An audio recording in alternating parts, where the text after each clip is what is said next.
అమెరికాలో ఉన్నటువంటి కాంగ్రెస్ పార్టీ బ్రహ్మాండరెడ్డి నుంచి మొదలుపెట్టే మరి జాతీయ స్థాయిలో పూర్తి బాధ్యత కాంగ్రెస్ పార్టీది. మలిదశ ఉద్యమము ప్రారంభమైనప్పుడు కూడా ఆ ఉద్యమం ప్రారంభానికి మొదలే ఏ రకంగా విద్యార్థి సంఘంగా ఏబీవీపీ తొలి నిర్ణయం తీసుకుని ఉద్యమించిందో, తొలి రాజకీయ పార్టీ ఏదైనా చిన్న రాష్ట్రాలు ఏర్పడాలి, పరిపాలన సౌలభ్యమే కాకుండా సమాజంలో ఉన్నటువంటి అణగారిన ప్రజలకు గుర్తింపు గౌరవం దక్కాలన్నా మరి డాక్టర్ బాబాసాహెబ్ అంబేద్కర్ యొక్క ఆలోచన విధానాలకు అనుగుణంగా చిన్న రాష్ట్రాల వల్లనే ఆ రకంగా చిన్న కులాలకు కూడా వారికి గౌరవం దక్కుతుంది, వారికి అన్ని రకాలుగా కూడా మేలు జరుగుతుందని చెప్పి భావించి 1997లోనే జూలై మాసంలో కాకినాడలో రాష్ట్ర విభజన తీర్మానం చేసినటువంటి మొదటి పార్టీ అది భారతీయ జనతా పార్టీ అని. ఇది చరిత్ర. ఇది ఇవాళ అటువంటి చరిత్రను ఇవాళ ప్రస్తుతం ఉన్న ముఖ్యమంత్రి రేవంత్ రెడ్డి గారు ఆ వక్రీకరించేటువంటి ఏ రకమైన ప్రయత్నాలు చేస్తున్నారో సమాజం గమనిస్తూ ఉంది. మలిదశ ఉద్యమంలో కూడా భారతీయ జనతా పార్టీ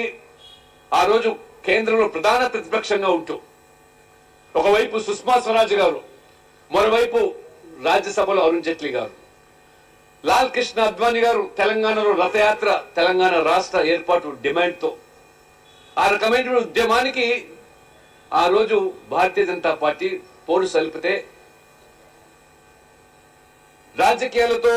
ముడిపెట్టకుండా కేంద్రంలో ప్రతిపక్షంలో ఉండి రాష్ట్రంలో కూడా భారతీయ జనతా పార్టీ యొక్క నిర్ణయానికి అనుగుణంగా చిన్న రాష్ట్రాల ఏర్పాటు కోసం ఆనాడు అధ్యక్షులుగా ఉన్నటువంటి రాజ్నాథ్ సింగ్ గారు స్వయంగా వచ్చి హైదరాబాద్ ఇదే కార్యాలయంలో భారతీయ జనతా పార్టీ మొదటగా స్పష్టత ఈ ఉద్యమానికి ఊతమిచ్చే విధంగా ప్రభుత్వం ఎప్పుడు బిల్లు ప్రవేశపెట్టినా ఆ బిల్లుకు పూర్తి మద్దతు ఇస్తామని చెప్పి రాజ్నాథ్ సింగ్ గారు ప్రకటన వెలువడంతో గొంతులో విలక్కాయ పడ్డట్టుగా కాంగ్రెస్ దిక్కుతోచని పరిస్థితిలో అటు కేంద్రంలో రాష్ట్రంలో ఏ రకమైనటువంటి ద్వంద్వ నీతి అవలంబించిందో మొత్తం తెలంగాణ సమాజం ఇవాళ గమనిస్తా ఉన్నారు. ఆనాడు ఉద్యమం ఉవ్వెత్తున కొనసాగుతున్న సందర్భంలో ఉస్మానియా కేంద్రంగా విద్యార్థులు పిట్టల్లా రాలిపోతా ఉంటే ఏ ఒక్క శ్రీకాంతచారి సజీవ దహనానికి పాల్పడి భావి తరాలకు కనీసము నా యొక్క త్యాగము మరి ఆ యొక్క ఢిల్లీలో ఉన్నటువంటి ఆ పెద్దలకు కనువిప్పవుతుందని చెప్పి ఆ ఢిల్లీలో ఉన్నటువంటి ఆనాడు యూపీఏ ప్రభుత్వం కళ్ళు తెరవాలి కాబట్టి ఆ రకంగా శ్రీకాంతచారితో మొదలైనటువంటి ఆ బలిదానం అనేక మంది ఆదిరెడ్డి మొదలుకుంటే ఏ రకంగా రైలుకు గుండెను ఎదురొడ్డి ఏ రకంగా ప్రాణాలు అర్పించారో చివరికి మానవత్వం లేకుండా వ్యవహరిస్తున్నటువంటి ఆనాటి కాంగ్రెస్ ప్రభుత్వం సోనియా గాంధీ కనీసం ఆ పార్లమెంట్ సాక్షిగా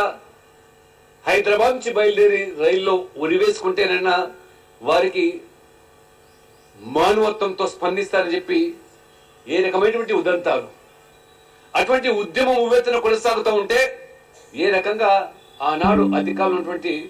మరి ప్రభుత్వం వ్యవహరించిందో దాదాపు 1200 మంది అమరులైనారు. 1200 మంది ప్రాణాల బలిదానాలు, ఆ బలిదానాల పునాదులు ఏర్పడ్డ రాష్ట్రం తెలంగాణ అయితే ఆనాడు ఉద్యమం సందర్భంలో ప్రస్తుత ముఖ్యమంత్రి రేవంత్ రెడ్డి గారు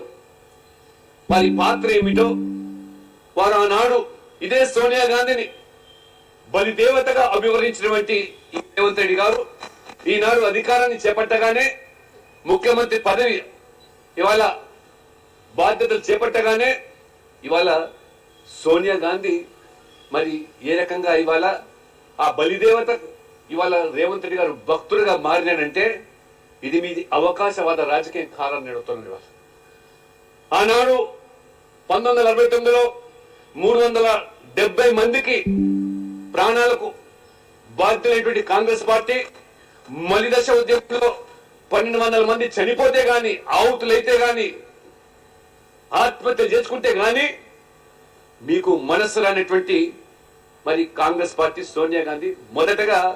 అసలు ఈ తెలంగాణ సమాజానికి క్షమాపణ చెప్పి ఈ ఆవిర్భావ దినోత్సవాల్లో పాల్గొనాల్సిన అవసరం ఉన్నది. కానీ వాళ్ళ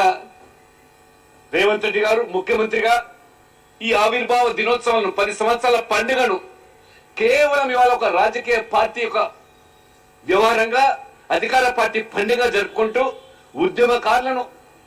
ఆ ఉద్యమంలో బలిదానమైన కుటుంబాలను విస్మరించి ఏ రకంగా ఇవాళ అధికారులు తూలుతున్నారో ఇవాళ ప్రజలు గమనిస్తా ఉన్నారు. అధికారులు రాకపూర్వం